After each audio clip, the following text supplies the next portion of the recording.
somebody ready to go for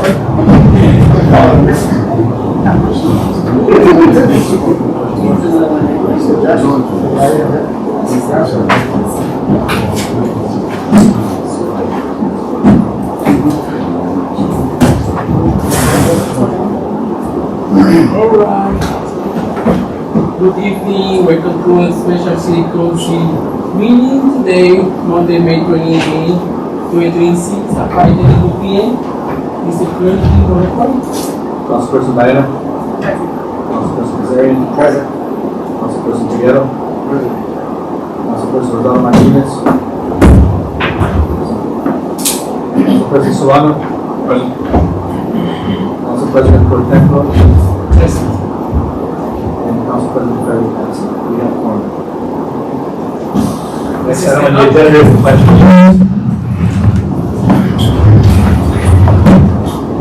allegiance to the flag of the United States of America and to the republic for which it stands, one nation, under God, indivisible, with liberty and justice for all.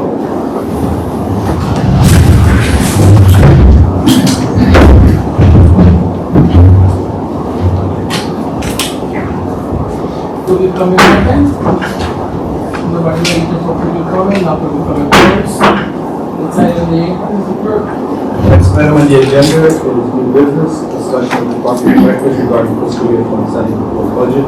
We have Parks and Recreation, Constituent Services, and Health Central. We have Monty Pineda, the executive director of Health Central.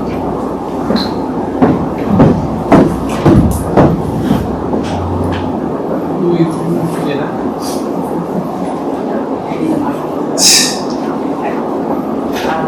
Good evening, council members. It's a truly honor to speak about the work being done through our Department of Parks and Recreation, and just as importantly, the Office of Constituent Services. While I have the privilege of overseeing both departments, it's critical to recognize that each plays a unique and powerful role in serving our community. And together, they create a powerful and more responsive, supportive, and connected center. Our Parks and Recreation and Community Service Department is at the heart of a community life, from maintaining our parks and recreational spaces to creating meaningful programs for youth, seniors, and families. This team is constantly working on bringing people together. At the same time, the Office of Constituent Services and Health serves as the front door to City Hall for so many of our residents. This team is on the ground every day, answering questions, addressing concerns, and connecting residents and families to critical resources. From housing and food assistance to wellness programs, meaningful health support, and crisis responses. Their work is deeply personal and impactful. They're not just providing services, they're building trust, offering guidance, and ensuring that every resident feels heard, supported, and valued. What makes this work even more powerful is that collaboration between these departments. Together, they're expanding access to programs, strengthening community partnerships, and addressing the real needs of our community. As we look ahead, we're focused on a strong set of goals that will continue to move our city forward. For Parks and Recreation, that includes improving our facilities, expanding inclusive and adaptive programming, creating safe spaces for teens, and elevating community events that foster pride and belonging. We're also committed to environmental sustainability and ensuring that our parks remain safe, clean, and accessible to all. Through constituent services, our goal center is on strengthening community health outcomes, expanding partnerships to prevent duplication of services, and ensuring that financial sustainability through grants and innovation is funded. We're working to enhance crisis responses, expand youth and family support services, and improve senior services to promote healthy aging. We're also laying the groundwork for new initiatives like veteran support program, ensuring that those who have served our country receive the care and resources that they deserve. A major shared priority for both departments is the continued development of the center, a welcoming inclusive space that will serve as a hub for youth, programming, senior engagements, health resources, and community connection. None of this would be possible without the dedicated staff across both departments, whose passion and commitment drives this work towards every single day. Together, we're not just delivering services, we're building a stronger, healthier, and more united Central Coast. Thank you. Thank you, Miss Declare for the record, Councilor Rizal Martinez, Raya, fighting for. First, thank you, Ms. Pereira, for the introduction of everything you do and you start to the background. About a couple months ago, we approved this solution and our project funding. I know the main problem that you guys need our recreation, non-public services, and there are different phases or constituents of the system with any assistance they need. Just one question about the lighting for the budget. I see the wellness program for the 2026 budget. They don't put any money in that, or they call it 8,000 back. To you, right? For wellness program? So the wellness program was a line item on the constituent services budget in prior year. So I think with the transition to Bobby, just trying to get some wits about her and where things go, a lot of that money is related to senior citizen services, so she was using that line item, so I think it's more geography. And the wellness program is also used for the mental health care, which is in the fourth quarter, so those expenses haven't happened yet. Okay, because the mental health care is coming up this Yes, fall. Yep. I got it, thank you for the clarification. I'm looking at a question about the line items. Just had a question, I know the center coming up in 2026, correct? Yes, I know you have really approved with that already, the administration and the department working very hard for the program, for the youth, for the family, for the service office. For that, I think I don't see any money in the budget yet for the center, because you guys work in partnership and don't expect any money for the budget for all these services that we planning to provide. Correct? Perfect, thank you. Just I want to say thank you. I know, like always, the department will be busy this summer with the World Cup and more preparation event getting hot. Thank you for everything you do for Center for President. Keep doing a good job. Again, in this consistent to you, we are this one. Thank you. I don't know if any of my colleagues have questions or comment for this cleanup. I would just like to thank you for your talking to, because you did put on wonderful events, and the engagement with the community is really great. It's nice to see that. So thank you for championing that and really focusing on it. I also want to like we said, you very much. Thinking about all the stuff we got to do, the money we do that.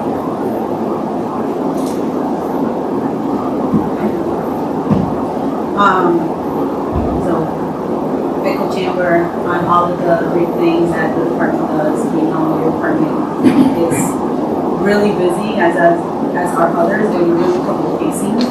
And so that's not always easy to do and be, right? Because you're accessible to people all the time, right? So thank you for your leadership and for stepping into this role. We've seen your growth. I talked about having you as director, so very proud to see you in this role. I do have a couple of questions. I did email some of them, so thank you, Mary, for getting back to me on that. I noticed, Bobby, for the summer food help program, so FY25, we spent like 30K, a little bit over 30. And then for FY26, we budgeted about 24. As of March, it seems like we're at 26. I assume that will be the end because it was in the That'll be summer, the end, right? yeah. And then we're budgeting about the same at 24. And I think I've asked you this question before, like, how can we make sure to try to stay on budget as much as possible? So it's not really a question, I guess more of a comment of like, making sure we have systems, and I know Mary, you mentioned, like, your department probably has most grants, right, and sponsorships and stuff, so we know that, we have, ability to cover the overages just because, like, a lot of money comes from outside, but just wanted to flag, because obviously our role is to manage the local, make sure that we're good to go, so just wanted to flag that, but I saw that the kickoff is coming up soon, and so that's also very exciting. I had some questions about your goals. The budget is pretty self-explanatory, but the goals, I know you had an initiative for, well, not recreate, to keep CF clean, and we tried. Will you try again this coming year? You think doing like the monthly cleanups? So that was part of my mission for this year, but also being realistic at the fact that the city's doing a 39-day programming around the World Cup. So I also had to be like realistic, right? Like what can my team take on? So although the feedback that we got last year was not what I expected, that's something that I plan on having, like after the World Cup. Yeah. We don't want to overcome, right? And also like great job with that, right? Planning 39 days of stuff is also not a small feat. And so congratulations on all of the things you've accomplished. That is,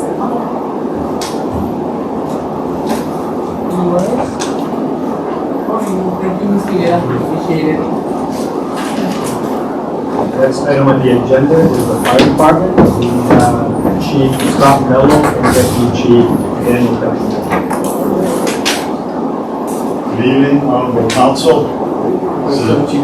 City Clerk, Board Roberto, Finance Director Mary Signa, and Chief of Staff Mike Quintero. Thank you for having us tonight. Myself and Deputy Chief Petron give our presentation.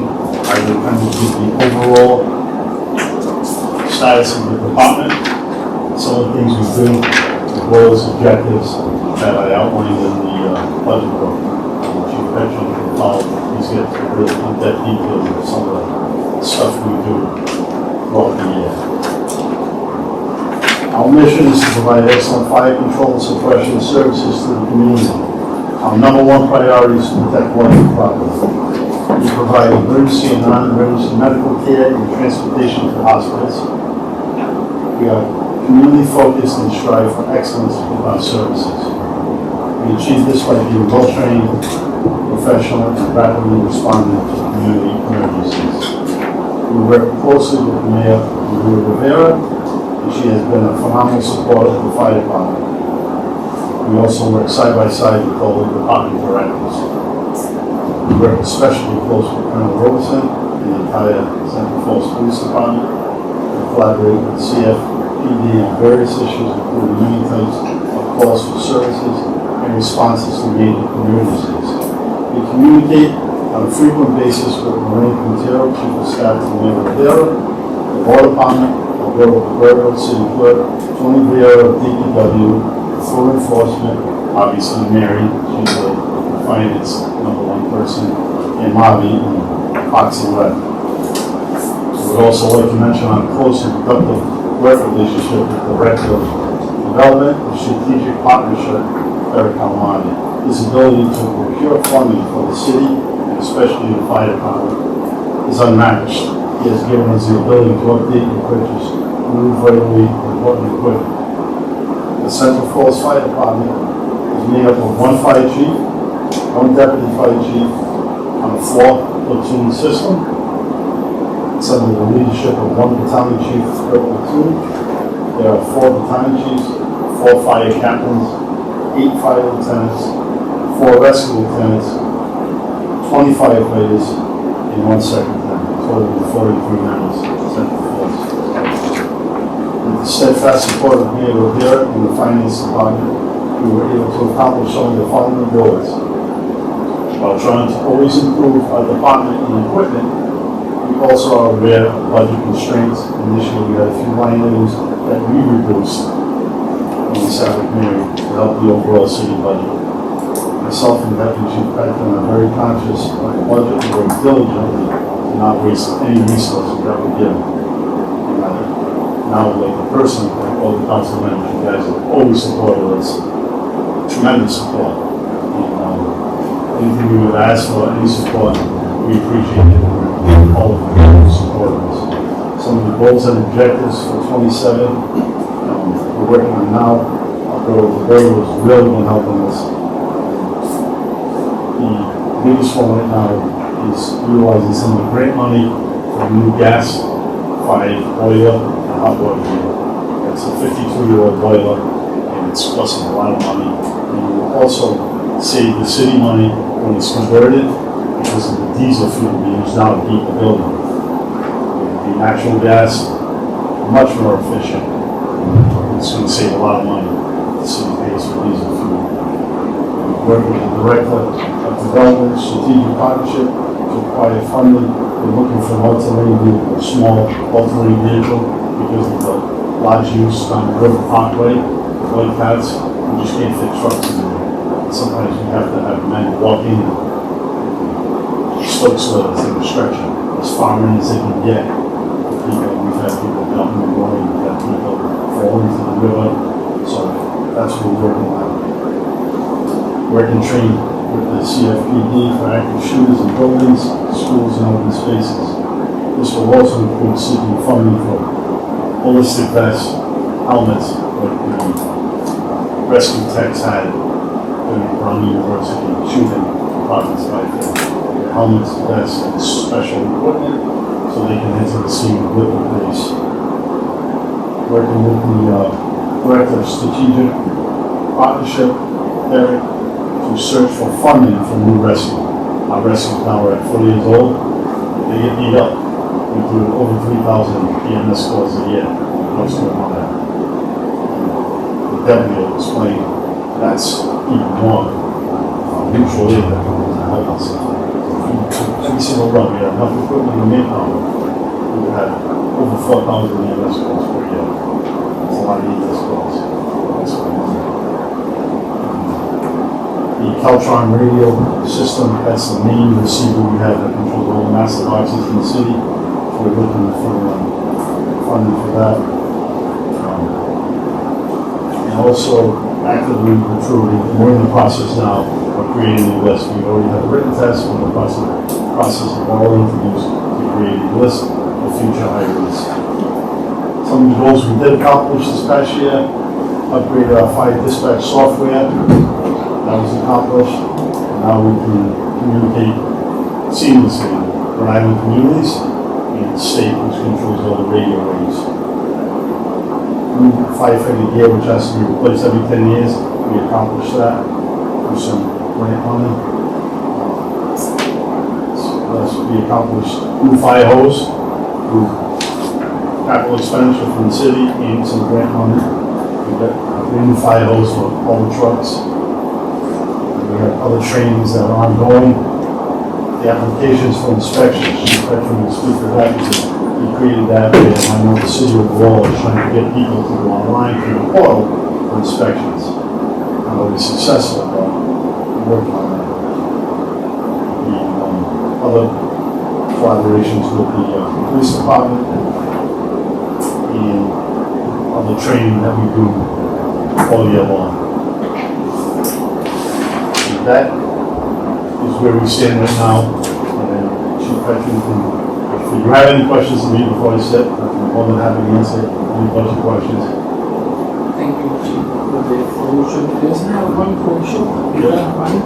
The EFDC pioneering, I see projecting from the 1,980.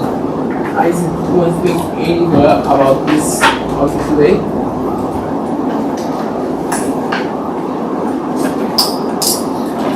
Budget in the book for 3180. That's 980. yeah, because the top half of our budget line of those is contractual. They get a stipend for ENT cardiac voices. So it's the amount of money that they pay just for maintaining that license. Thank you for that. Another question we have for the rescue. In 2024, it's at 14,273. 0.5 and yesterday on today there is 7,738. Why is that? Is that I spoke to Mary about that. That is a set number also. It's a contractual $20 per member for 2 people that ride the rescue. When it comes out to roughly 15, high 14, 15. I think the other number is. So if I may, Councilor Leon has the same question. So I looked into it before I came here. The $15,000 to Chief Mel's point is correct. this line item is just a mess, and I apologize for that. The 37,000, there's some miscoding of some rescue items in there. There's some miscoding in here, which I will, before the year end is over. And quite disturbingly, the budget for 26, when we did the last amendment for their new contract, it got deleted. There was a number in there. It's just last year, the important thing that I'd like to point out is the 15,000 that we're approving today is correct. Thank you. Alright, I don't have any more questions on the budget sheet. Just want to say thank you because I know always you guys go online for keep everybody safe in the city when there's a fire or any emergency. So many times I'm driving to Providence, EIC, Center for Rescue, drive to Providence, EIC. If they think they just going before we see about it, I know that we have rescue finally. You say 4 years old, but we have one before, we don't have anyone. We have other one. That's why the chief and I have sat down and looked at everything, Mary, looking long term, Yes, because they're so expensive. absolutely. Because the rescue Everything now, we time is better. the two we bought 4 years ago were 340,000 each. Now, they're about 425,000 for one rescue. We don't need to replace one within the next couple of Yes, years. thank you. Thank you for that. Thank you for the leadership and for the commitment. Thank you for the department. Any other question from the Chief, Yes. Mary, rather, I did, thank you for clarifying the zero on the line item for the rescue. Yeah. Right, for FY '26, Yeah. because I have the FY '26 adopted, and there was a number in there. My head was spinning. So I was like, What wait a is going minute. on? Yeah, And it was, we did the amendment for the new contract and from point A to point B, I don't know. it happens. It's many numbers, I know. Don't worry about it. It happens. If for the case time, we And I didn't see this before, so that's why I didn't ask it. Yeah, no. But then I just saw it now and I'm like, oh, and then the answer is. Yep. Thank you. Chief, the only question I have for you, they're more budget related, but I'll talk to Mary. You had a FY '26 goal of working to get funding for a new public safety complex. And I know we're still trying to figure that out.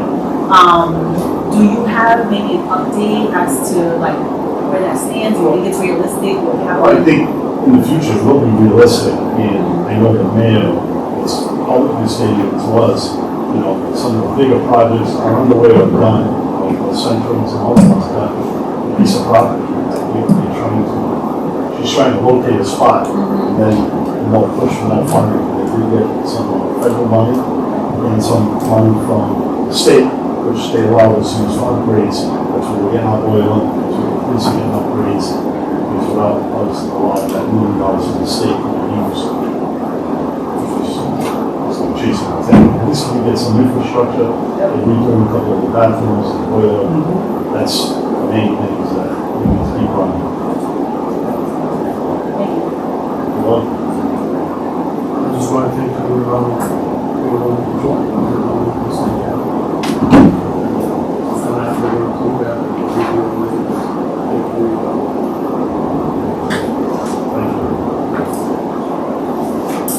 I thought the same thing how they do for team that's very great team and very accessible. And they do come to the events and things like that, so the spaces.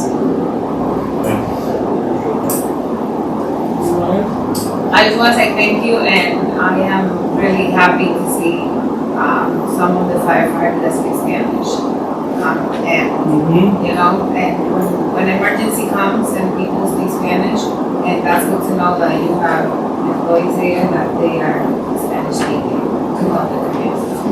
the last 2 guys we had, we hired some laterals recently to get us full. We want to see them into the academy, 2 of our boat. One probably is the barber shop on Dexter Street, higher up, and 3 of them all speak Spanish. We have probably about 10 firefighters. So we have them on every shift, so that if there's a phone call need, so we don't, unlike other dispatch places, 911, they have to get to the good guys right there. Or when they walk in, they have a question. Thank you.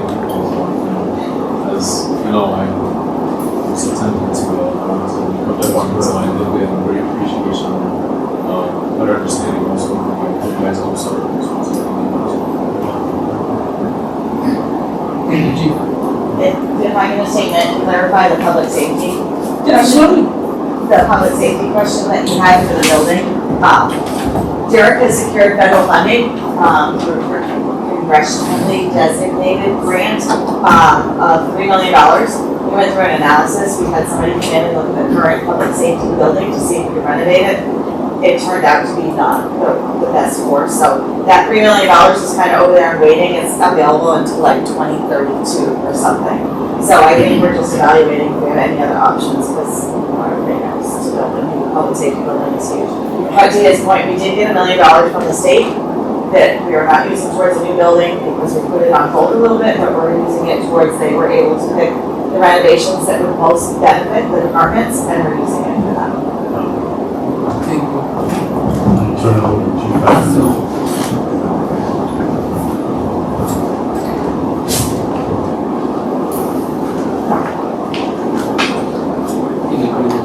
Good evening, everybody. Those who have not had the pleasure of meeting me yet, my name is Daniel Hutchman. I currently serve as the Deputy Chief of the Central Falls Fire Department. I have been a member of the department for over 14 years. I'd like to extend my thanks to the members of the council for inviting me here tonight. Thank you. Appreciate it. With that said, 2025 and the beginning of 2026 have been very busy for the fire department. In 2025, there are 4 officer promotions, 2 fire lieutenants, a battalion chief, and myself, the deputy chief. We had 6 lateral transfers from various departments throughout the state, and 3 firefighters that graduated from the Municipal Fire Academy in Exeter in November. On the 18th of this year, we swore in our 40th full-time member. I am privileged to say that our fire department is now fully established for the first time in 2 years. Regarding our run volume for 2025, 4,714 total calls for service were completed. 3,264 of those were EMS related, 1,450 were fire related. Central Falls requested mutual aid 763 times, and Central Falls provided mutual aid to other communities 443 times. Our mutual aid partners include Pawtucket, Lincoln, Cumberland, North Providence, Woonsocket, Attleboro, East Providence, and Smithfield. In 2025, our department responded to 33 building fires, 22 building fires were in Central Falls, and the remaining 9 were responded with mutual aid to neighboring communities. In 2026, so far, our department has responded to 22 building fires. 15 of those fires occurred in Central Falls and 7 neighboring communities. We are fortunate to report that these fires rendered no fatalities and only minimal injuries to both our residents and firefighters. Central Falls Rescue also responded to 2 mass casualty events this year: the Brown University shooting in Providence in December of 2025 and Lynch Arena in Pawtucket in February 26. As the Deputy Chief, I am responsible for overseeing the Fire Prevention Division, which is responsible for education, safety, inspections, and enforcement. There are 7 other fire inspectors in the department that assist in sharing this responsibility. Each summer and fall, we perform scheduled inspections of public and at the public schools and the charter schools to ensure staff and student safety. We often have visits with the schools at the fire station and provide demonstrations and education at local schools and high-rise apartment buildings. Every fall, we also have our annual liquor license inspections. Central Falls has over 40 liquor serving establishments requiring inspections to ensure compliance with rules and safety regulations to serve the members of our community. In addition to these inspections, other inspections are also concluded daily. These inspections include certificate of occupancy for new businesses in conjunction with code enforcement, including building inspector, electrical inspector, and plumbing inspector. We also inspect residential properties from single-family to multi-family dwellings, ensuring smoke, carbon monoxide, and local fire alarm systems have been installed. Over 150 of these inspections were completed in 2025. That's not including local license inspections. 7 new master boxes, municipal connection boxes, the box that's connected to the fire station, not just the environmental system. 7 of those new master boxes were either given out as a new number or installed and inspected in 2025. That included the new Central Falls High School, the 2 new Broad Street home developments located at 499 and 524 Broad Street, 2 new PCFD development projects located at 44 Central Street and 16 at 23 Central Street, El Centro, new Central Falls Community Center, and the new Roosevelt Mills storage facility located at 413 Roosevelt Avenue. Training is always a continuing this department. EMS training is completed once a month with our medical director from the Brown Health Medical Group, Dr. Nick Valentino. He is new to us this year, and we have been fortunate enough to have him as a resource available to our members. Many members have taken advantage of classes at the Rhode Island Fire Academy, including Fire Officer 1, Fire Instructor 1, 1403 Live Burn Instructor, Hazmat Technician level, and ropes training and live fire training. With the collaboration of the Smithfield Fire Department and the Greater Woodstock Fire Chiefs Association, we were able to host 3 live burn trainings for our department during which current and new members were able to participate. In addition to this ongoing training, 5 members of the department are part of the Woodstock Hazmat team, which also services Central Falls, and 1 member is part of the Northern Rhode Island Tech Rescue Task Force. All right, anyone get those facts? That was a lot of information, and thank you very much. With that said, we are a very busy department.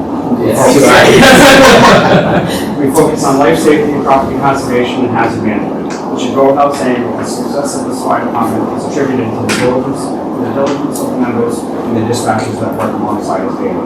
Chief Mello and I are truly appreciative and fortunate that the work that they do. I would be remiss if I did not thank Chief Mello for his support and guidance in leading the fire department to its success each and every day.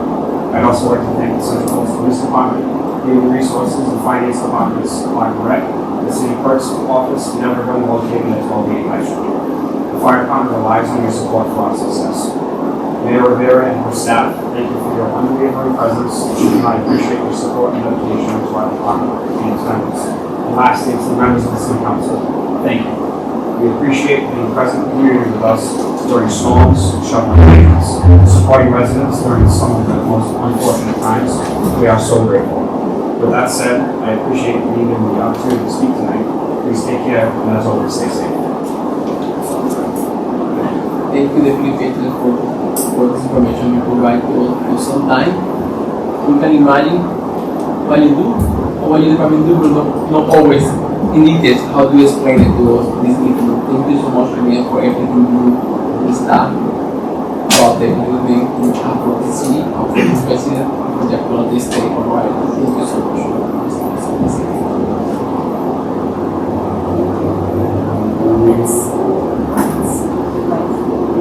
Mind to think about the amount of times that we others, right? Because we always hear it, especially during right at the prim, Yeah. right there, right? We need more resources, but you all truly exemplify what it means to like do the most with what you can, right? Because we know we need more resources. We're constantly trying to figure out how we get them to the departments, but hearing how many calls you respond to and how many others, right? All of the facts, but that really just stood out to me. It's a lot. And so, yeah. Mm-hmm. And then you're out in the community, right? So like, yes, you're responding to emergencies, but you're also like hanging out with our families, with our kids. You're coming to events, right?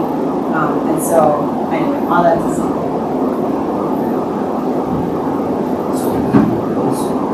So that would be what I said. I know, there's only one thing, I know you said 4 liquor stores that we have. 40. Oh, Every establishment, every liquor serving establishment in the city, whether it's a store or a restaurant, cafe, anything that they require an inspection from. So from all the city inspectors, the fire department is the first one that goes out for the inspection. Thank Councilman Martinez, I know you spoke about the Spanish speaking. Recently, probably within the last 4 or 5 months, we just signed a contract with Cobrio, it's a language line, and we're able to have on our phones and on the tablets and the trucks a live audio call or a phone call for all languages. I think it's 100 languages to do it, but it's for obviously Spanish, Portuguese, Quechua, and Creole. We've been working with that and we've been able to use that successfully in applications and stuff like that. It's actually the same company that economics, regards to health, lots of health news and safety services. We're actually taught by a couple of our students,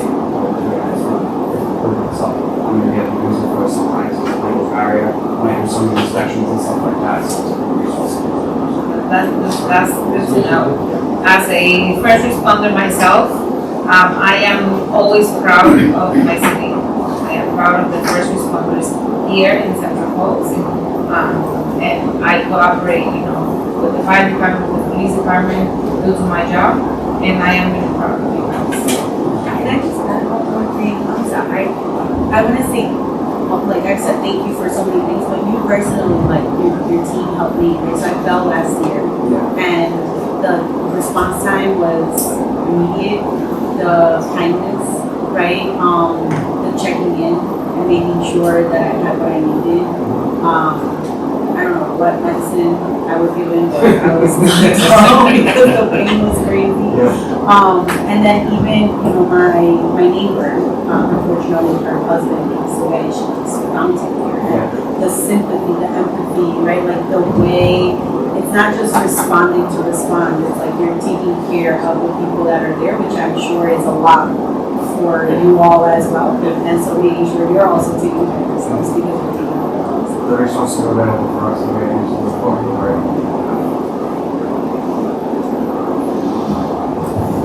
Thank you so much. Thank you, I appreciate it. Thank you. Have a great night.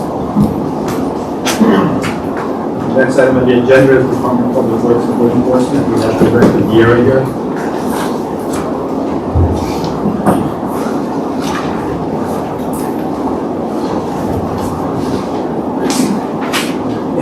Good evening, members of the City Council. We I'm proud to present the fiscal year 2027 budget and operational priorities for the Department of Public Works and Code Enforcement.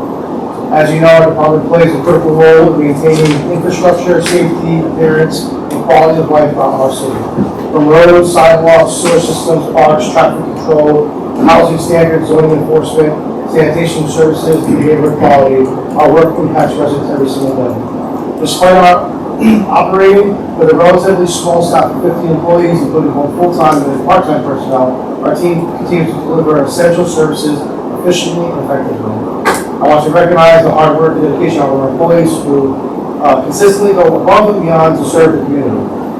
Over the past fiscal year, we have made meaningful progress towards many of our goals. With code enforcement, we continue to utilize the nuisance task force to target problem properties throughout the city. Through cooperation and enforcement efforts, multiple properties were successfully brought into compliance and removed from the task force list. We also strengthened housing quality initiatives through stricter enforcement, housing code compliance efforts, while expanding less safe compliance programs to help create a healthier housing opportunity for our residents. Additionally, we work to reduce vacant and abandoned properties and successfully acquire and free properties for future city use and redevelopment opportunities.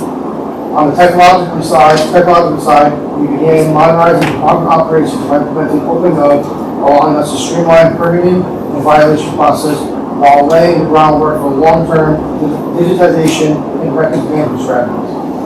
Within Public Works, our team focused heavily on workforce development and operational efficiency.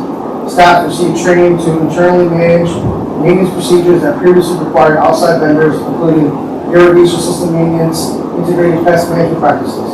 These efforts not only increase our efficiency, but also reduce long-term operational costs. We also implemented targeted sidewalk repair strategies for a new three-pronged approach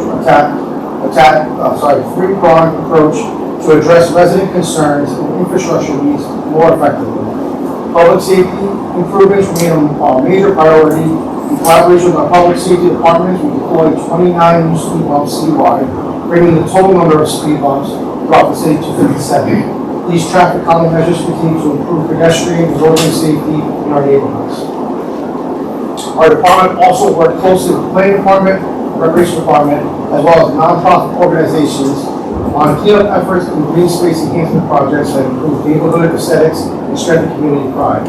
As we look ahead to fiscal year 2027, our department remains focused on innovative responsiveness and quality of life improvements for our residents.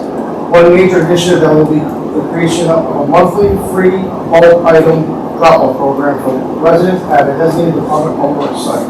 This initiative is designed to improve waste disposal options while helping reduce illegal dumping throughout the city. We also plan to expand our online accessibility for residents by creating a digital reporting system and improving response coordination citywide.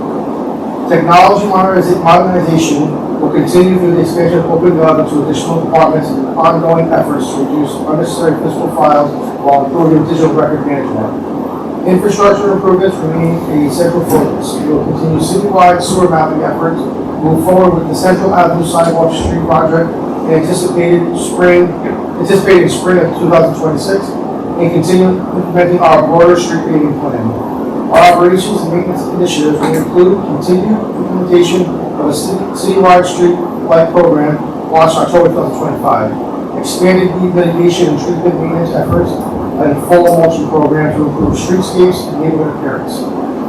We are also exploring innovative recycling and waste management opportunities, including depot-style drop-off programs, community shredding events, electronic recycling initiative, and expanded bulk item collection services.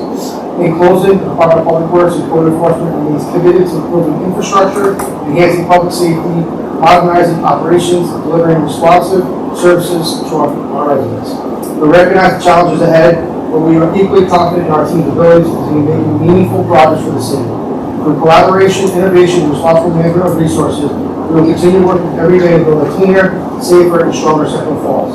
Thank you for your time and continued support, and the opportunity to present our fiscal budget and goals. I also want to thank our administration, all the departments that we work with daily, the residents who are very responsive and helpful, some of our outside agencies. I actually should have mentioned when I used the real estate one, the Groundworks Rhode Island. I think we planted like 107 something trees in the last 2 years, which that's a number that East Providence did maybe 4 years ago, and they're obviously a lot bigger than us in terms of geographical size. So we put quite a few trees in the ground in Central Falls, which will pay dividends in 10 or 15 years. Any questions? Thank you for that, for the information you provide to us this evening. I will start with the library. I see the clothing tools and allowance line item for $2,800. I see you spending $80 about it. Yeah, I'm sorry. The clothing tools allowance Cody, for 2008. Yes, that's contractual. Yes. I see you don't use it any penny until today, right? About this line item for $2,800. This I assume this for uniforms, equipment for the staff. Yes, and I think that doesn't get paid out until the end of the year for them. Okay. I'm pretty sure it's a stipend. It I is. think we just give them money Yeah. and they go off by their own. Okay, right. Okay, they got it. You know, the department don't No. order the equipment for them. Okay, I get it. The rate for investment, something like that? I mean, they can pretty much. Yeah, whatever. It's theirs. Thank you. I don't have any other question about the budget specifically. Just have a couple of questions for you in general regarding the salary. Sorry, I see the DPW code enforcement coordinator. The salary come from 56,000 to 49,000. Any reason? It was a deputy position, and now it's a coordinator position, so it's not so much like senior management, more than now. Would there be like less roles and responsibilities for that position? But the one they create me for the part-time, is not that one you create to do it for the deputy, or it's both? The part-time one, and also this one by salary? Yes, that's correct. So it allowed for us to have the two positions. One is a clerical position that will, provide better customer service for the residents that have needs in the planning department and public works, and then a sort of lower tier coordinator position that would be working directly under them. Thank you for the clarification. Alright. And also, any of the plans for the winter operation after the recycling have in 2025, for example, we add more outside contractors, additional equipment, if we plan with funds for more equipment for turning farm, anything else can be considered after this recycling have this past winter? Yeah, so we'll review our winter operations plan as we get a little closer to the next season. we don't want to instill panic in anyone, residents or, I think, what we experienced was, unseasonably high, in terms of snow total amounts. I think it was probably top 10, so I think it's keeping data back in, 1940, so it's, you don't see that kind of storm or those storms every year.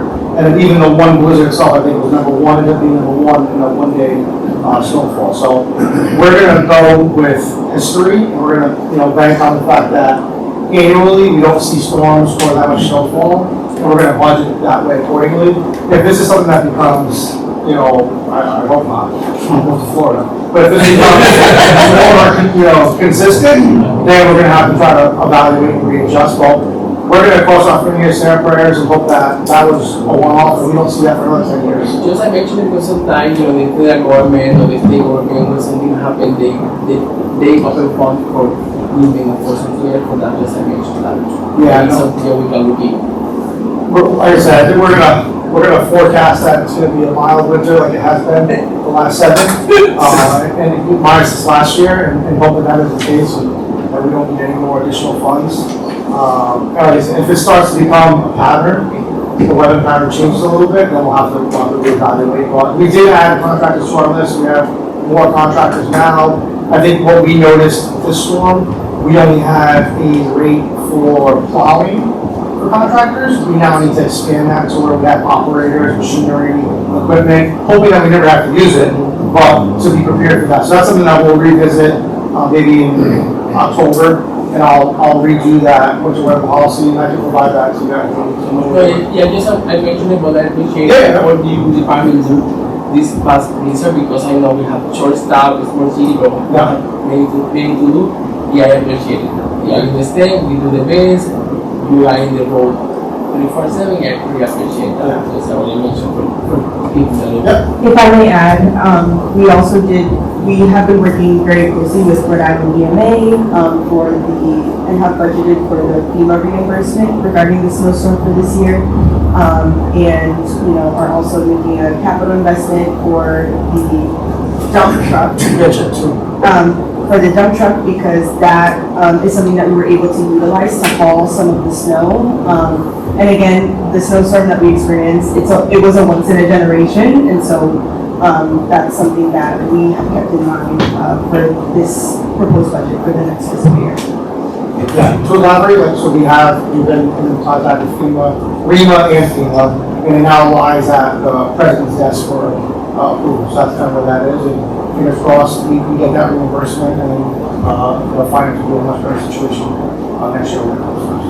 And in the other topic, I see in the board for 2027, you want to explore more electronic recycling, this thing. I think it's a great idea, and also maybe we can think in that a recycling and trash can maybe in the 2 weeks street, we haven't seen Wall Street and the street. Maybe we can look some grant or some funds for add a trash can and recycling cans in this 2 weeks street, because I know that many people walk around that street, and maybe that's helping the department to keep everything more clean and send more manpower to clean every day the road. I think something that we kind of start looking on it.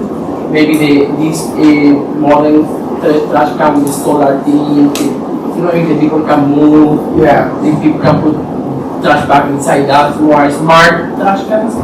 I think we currently have 11 of those right now. I know in the park. They're not acting ones, and that came from a grant of some sort. Yes, Derek, I remember. so I can certainly chat with Derek and see if we can revisit that, maybe get some more of those, because they are beneficial, they reduce time, and do a good job of concealment and odor control, so I'll look into that. And also we can do some campaign with the business owner, because they have to create with the logo, the business on the trash can, something like that we can, motivate the resident and the business owner in conjunction with the city to come working on that campaign.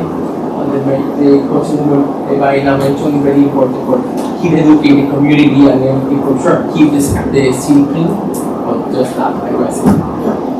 Thank you about it. Same with the other city. Thank you. Thank you. I noticed in the cabinet on the Smiths, I noticed it's a big difference here. 2000, this year anyway, 6,000 something, and the next, budget's $110,000. I don't understand that. So from a capital budgeting, from a capital expenditure perspective, that's one line item that's not gonna stay level within departments. We look at the needs of all of our departments and we say, where should we put our capital dollars? This year, based upon the storm and then asked for 2 or 3 years previously, DPW is getting a new dump truck. So that number represents the cost of the new dump truck. So you'll see other line items with capital that actually have gone down. They had items that they needed and we didn't budget anything this year.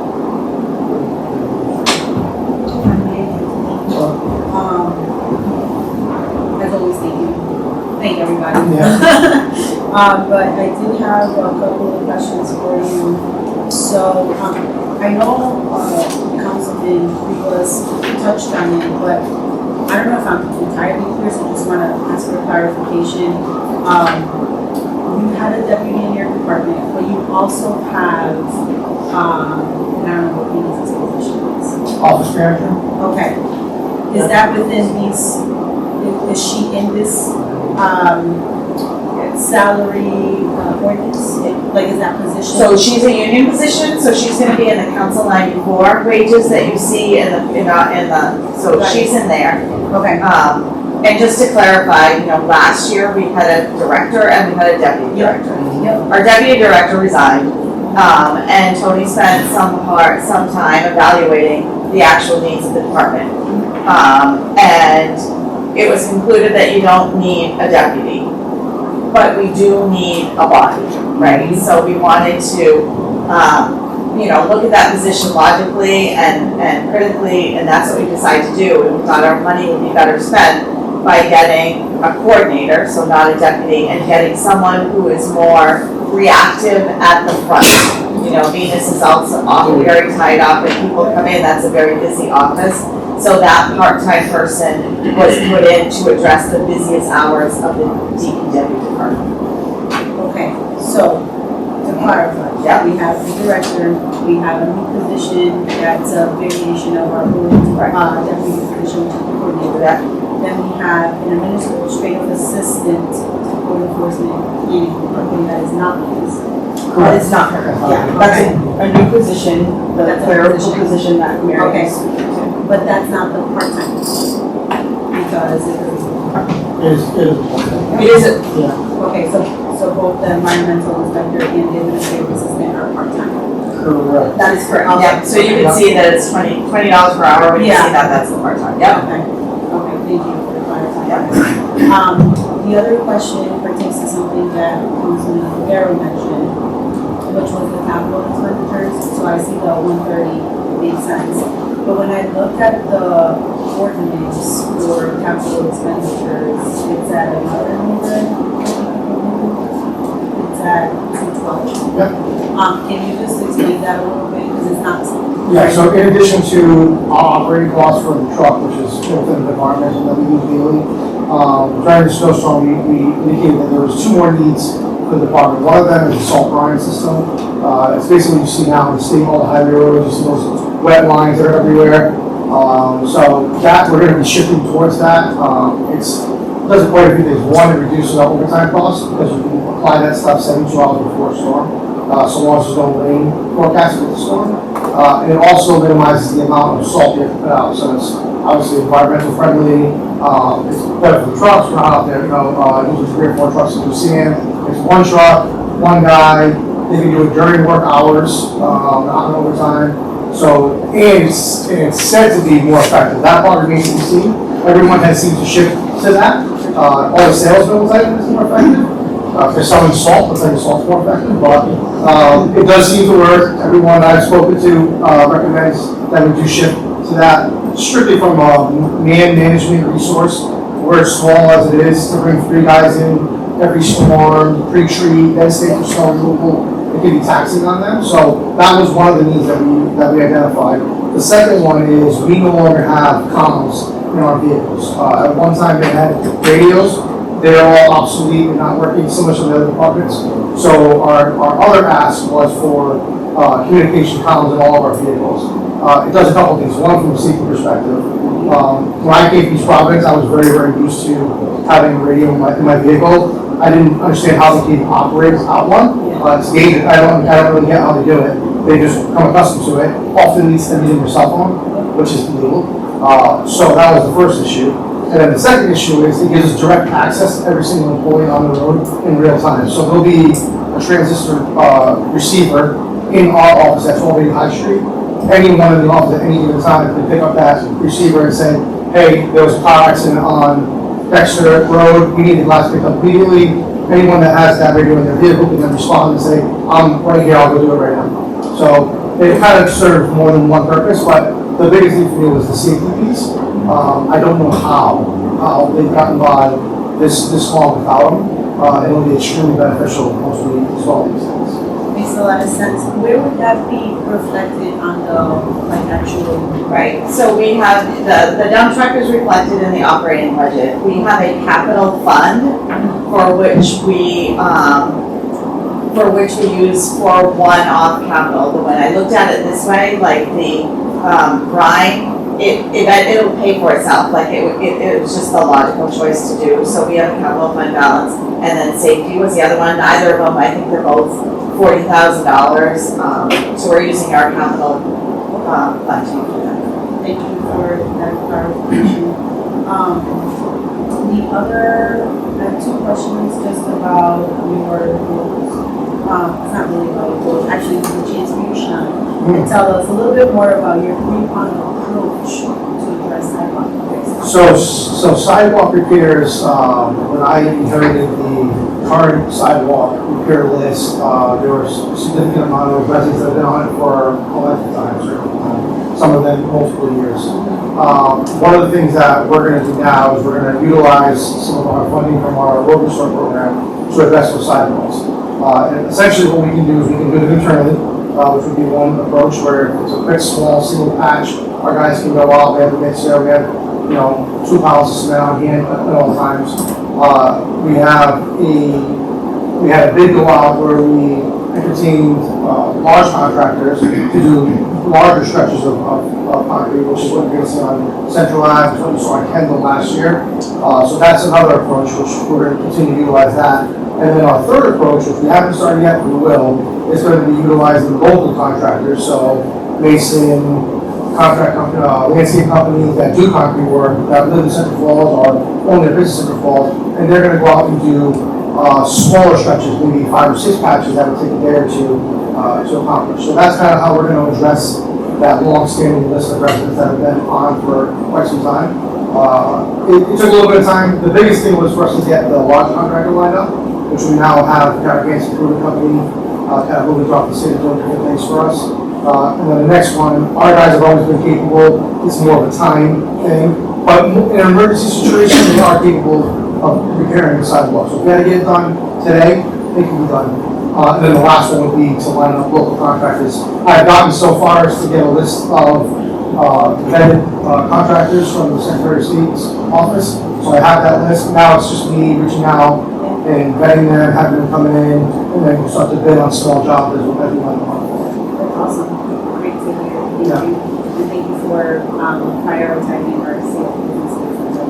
Yeah, if I may elaborate on that, something that resulted from the historic snowstorm as well is we put out a call to action basically for our local contractors that could help in the snowstorm, and that's something that we are making sure to prioritize and implement in many different departments, and that even includes like the housing construction and the construction of our new community resource center. We have these lists that our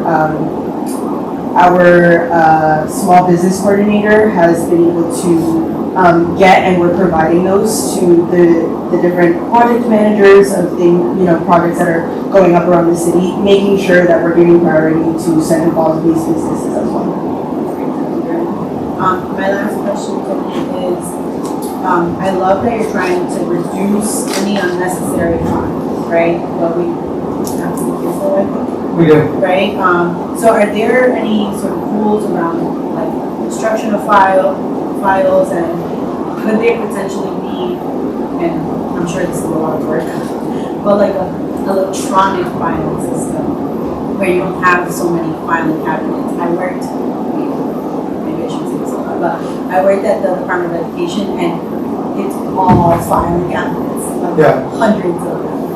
And so, anyway, just. Yeah, so I'm on the call with Secretary of State Murray. I was calling about two issues. One of them was the contractors list. The other one was about our filing system.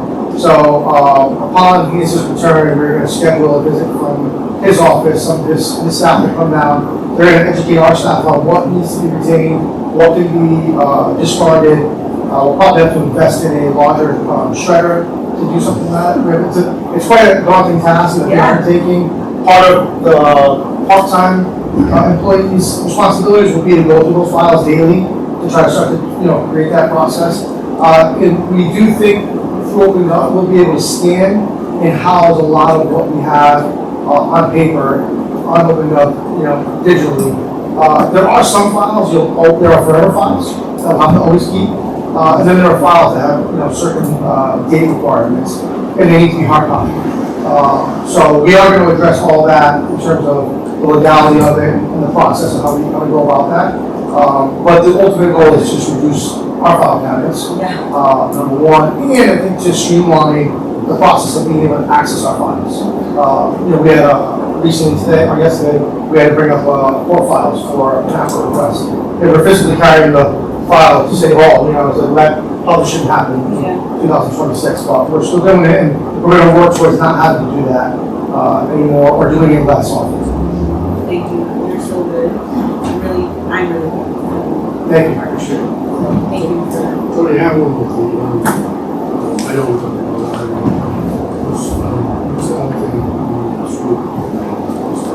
Street paving? Yeah, so Hunt Street is going to be paved, I should say it's Hunt Street, from Broad to. I'm sorry, it's a street, I'm sorry. The sweeper is still on back order. It is from the manufacturer itself, so the company Elgin, which is our sweeper machine, we're working with CNN Wood, who is the sales rep. They are waiting for it from Elgin. We have not received it yet. I think I wanted the list. I can't remember. Was it 40-something streets that got swept? Yes. So we had an outside company come in, do some sweeping. We already had about roughly 40 streets were swept one time. We're waiting on the state. They're still in Cumberland. I actually saw them today. I thought they were dodging us, but they're actually still sweeping Cumberland. They're just behind, I guess. But once they're done with Cumberland, they're going to come to Center Falls next and do Dexter, Lonsdale, and Broad. And ours, I was told July 1st for the park to come in. And I follow up that gentleman. He probably hates my guys, but I met him Monday. Ernie's his name. I said, Ernie, killing me, buddy. Yeah, he says it's coming 7-1, so we'll figure it out. Tony, I'm sorry. No, Steven, but the community initiatives love the Adopt a Spot traffic avenue program. I think Mommy had a similar idea at some point of having small businesses and people adopt certain areas so that we can maintain them. So I love that, and please let us know how we can support those efforts because as I mentioned, Mommy has had that idea, maybe in a different way, but like similar, right? And so that's something that I see in other communities, and you see like the sign, like HomeSmart or whoever on the site, and then you can see people out there maintaining those sites, and that would be An approach that each province took, because I see every day, was they physically put signs out there, even though there are no sponsors on them yet. And I think that was smart because now there's it's tangible, people can see it, and they can touch it, they can, so I think that's something I'll talk to Derek about maybe finding some funding just to get the signs made and erected,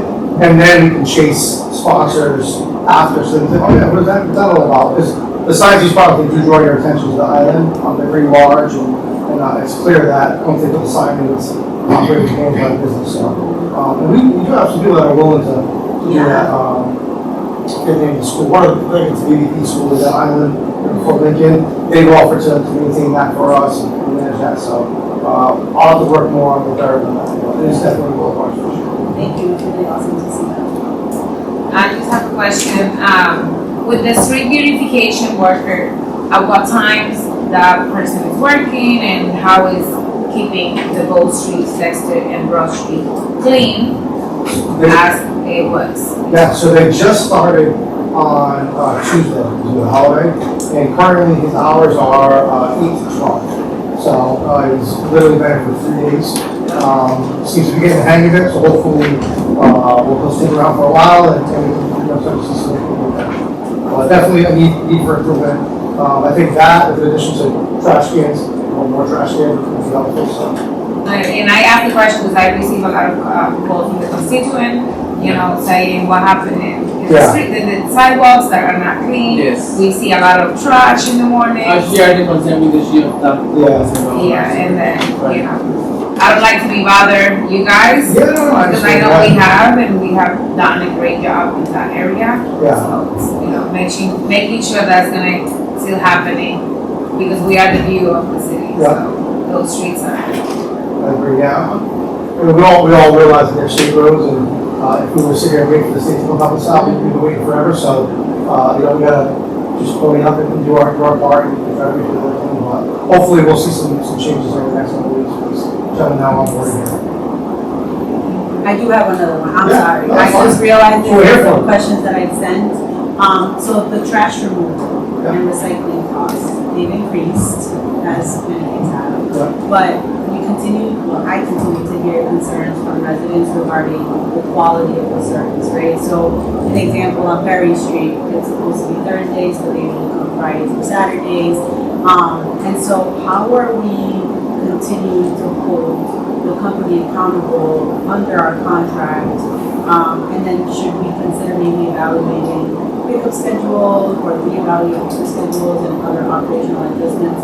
Just because people seem to be disappointed often. And I know that, I've spoken to the chief of staff about this a few times, and we're trying and we have the conversations, we have these ongoing conversations. I know that you're working on it, but they're asking for more money continuously, right? So where's the balance? Yeah, so it's honestly, you're not the only one. It's a goal I think often with them. We've had multiple high-level meetings with our contractor, Liga. It's a contractual thing at the moment.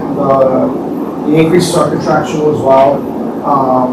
We've laid everything on the table in terms of different options, possibilities. I think when the time comes and the contract is up for negotiation, the city of Twin Falls, whoever it may be, are going to have some real hard conversations with Liga and really think about our next step in terms of the service that we want to provide the residents. But it is on everyone's. I literally followed trash truck around for 3 weeks in July because they were leaving trash everywhere, and they always want to link it back to employment. It's difficult to keep employees. We're training a new driver on the route. So that may all be true, but at the end of the day, we still are paying for a service that we want to That's see. exactly right. So believe me when I tell you, much like the utility companies, I'm on Liga. Yeah. I mean, to the point where the guy here, Justin DeSantis, was excellent. He's like their overseer. He comes to our office weekly now, to check in with us and make sure everything's okay.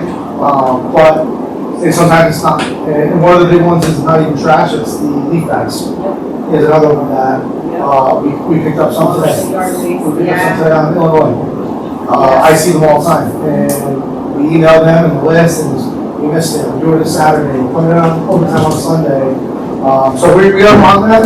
I don't know that we have much leverage in terms, because it's all contractual, it would take. But like a contract works great, right? Like they also owe us stuff. Anyway, Yeah. I just, it makes me a little passionate Yeah. about that because I'm like, we're also paying, right? Like, yes, there's a contract Yeah. in place and we will honor our stuff, but then also honor your portion of it. And, to your point about the yard waste, just, I don't know, yesterday actually, I got an email Yeah. about yard waste on Lonsdale, which is like right at the entrance from Lincoln. And so people are like, this is our entrance, really. This is the first thing people see. Yeah. And so, just wanted to flag because I did notice that contractually short, but we are paying We are. we're doing our part. We've had them So we all. have to do theirs. Yeah, like I said, we're on it. We're on it, all the time, often. There's a lot of email back and forth. And again, I think they're either going to have to, raise their standard, or we're going to have to think about, what the direction is. Do you have a timeline for the contract? happened to It's the end of 27. I Was that it? Thank you. Alright. The digital, I just want to make one, because I know they left, but, the hoses, they did not throw them out, they gave them to us. Right, so just so you know, that kind of stuff happens, and the rescues, when they do get rid of the rescue, they won't get thrown out, they'll come to us. And we'll utilize them as, secondary vehicles, stuff like that, so I don't want you to think, I heard him say, and I'm like, chief, if you're telling me, you throw them out. Yeah, we reused them, you gave it to us, so, yeah, if anybody needs any fireworks, we got one to feed it. All set? thank you. Thank you very much. Next item on the agenda is the legal department. Is the legal department is here? Yes, Mr. Pro Tem, City Solicitor Hector Zick had another matter arise, so if we would be so kind to table this matter, to the next meeting, that would be great. I need a motion table. I'll make the motion. Councilwoman Martinez, motion, Councilman Figueroa, and Solano second. With the same, all in favor, say aye. Aye. Motion passes. Thank you. Next item on the agenda is the mayor's office. We have Chief of Staff Roger Darrow. Evening, Council.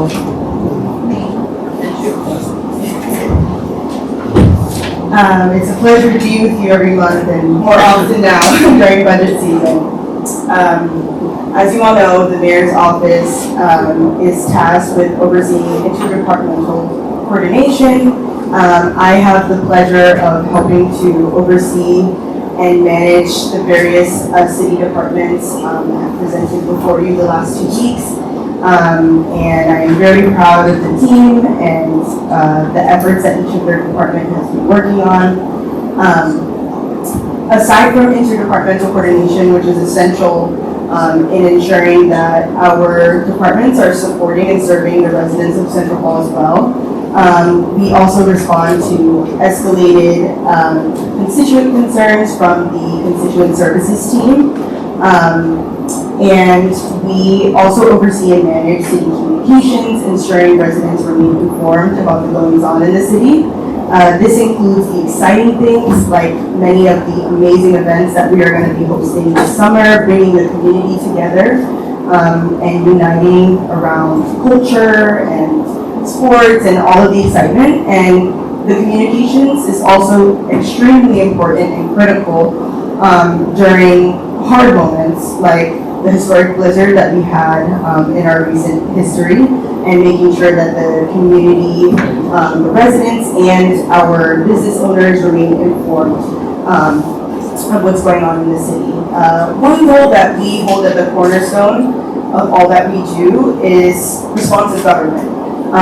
We are, working to ensure that we respond to constituent concerns in a timely and enthusiastic manner.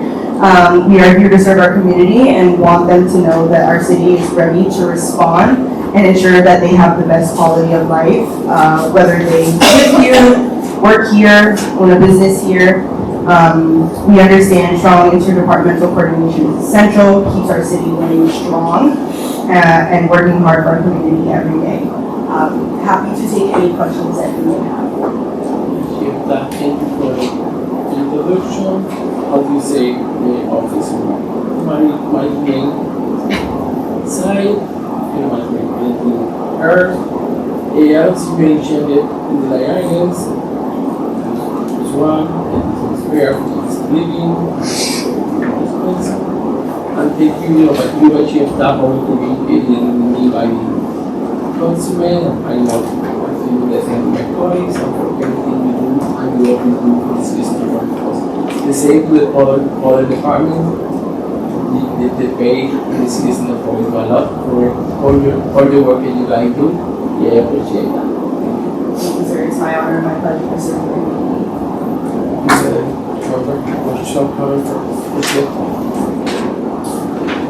Lorraine, I just want to give you a big kudos because this is your first budget process. Yes, it is. And My first is chief of staff. Yes. yes, well, yeah, that's what I meant. And your the way you've handled the process everything has been great, and you're always really responsive. And so I just want to give you that recognition because you're doing a great job. And you know, it's not easy stepping into a new role. It's not easy to lead these processes, and you know, you're doing it with so much grace and knowledge, and so I just Thank you, Councilwoman. It's certainly a team effort. We have a really strong team who's very passionate about serving our city. I don't have any questions for you. I do have. Anyone else? Why? No, actually, I'm not kidding. I have no, what do you do? You want to help? You know, it seems like I'm always happy. yeah, at least that's what you're doing. That's what you're doing. Thank you, Mr. Councilman. I must say, I don't say this to sort of sugarcoat or, you know, make people feel good. It truly is an honor to serve in this role. As a young person who grew up in this community, I have always been very passionate about advocating for a good quality of life for our residents. You know, Central Falls is my home. It always will be. It raised me. It's turned me into the leader I am today, and so I am truly honored and proud to serve in this role. Thank you, sir. And thank you for keeping us, as Councilwoman said, always informed, you know, and, you know, any question that I have, I send you a message, and you don't take your time to answer, it's just there. If this is the information you need, it's here. Absolutely. Thank you so Thank much. you. Yeah, we are Team CF, so anything that we can do to make sure that our residents and business owners and people in the city are supported here. Yeah, I would also echo that everything that my colleagues are saying here. You're very responsive and always easy to talk to and engage in conversation and how the departments get involved, and it's really great. It's a pleasure working with you. So Likewise, Councilwoman. Thank you. I'm not gonna beat a dead horse. I'm just gonna echo what everyone else said, and you know, it's just the added aspect of our youth, because we are pretty much the youngest people in this room right now. You know, it just brings a level of experience and a level of just, you know, something for the other youth to look at and see some type of leadership and some type of leader in my role. So I just want to thank you and say I appreciate what you do. Thank you so much. Yeah, that's another thing I'd like to add that's very important. You know, we are always trying to explore opportunities to get young people in the rooms with us. We currently have an intern who is a Central Falls High School graduate who recently graduated from URI and is serving in the mayor's office. And any opportunity that we have to bring some of our young residents in to get passionate about local government is important, and we try to prioritize that. Once upon a time, I was that young person who got those opportunities from leaders here in the community, and so we make it a priority to continue to pass the baton along. So thank you all. Thank you. You just say, I need the motion for adjournment. Councilman made a motion, Councilman Casares second. This meeting concluded at 6:00. Thank you, colleagues. See you Monday. I didn't say, because I've been doing it for 2 days. So I was like, no, I'm not.